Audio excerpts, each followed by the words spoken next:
Hi, it's me again with Corel Draw Tips and Tricks. And I just got through making a video about the eyedropper attribute eyedropper tool. And I thought I'd share with this one with you. If you grab the attribute eyedropper tool, the effects come up. In the last one we did power clip.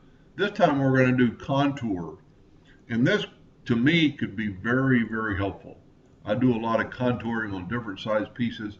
So we're going to go up to effects, contour, and we're going to contour this 0.0 or 0.5 to the outside. Now, let's say I've got a lot of pieces I'd like to contour.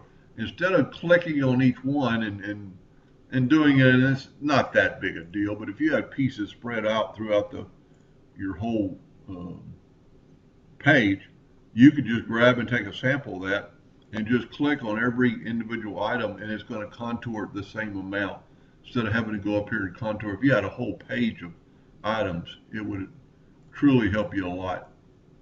And it's just kind of fun to play with.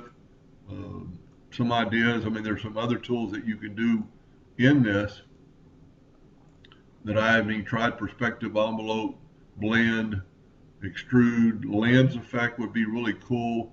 And distortion, drop shadow. But I'm going to use the contour tool for sure. Anyway, hope that helped a little bit. Thank you for watching.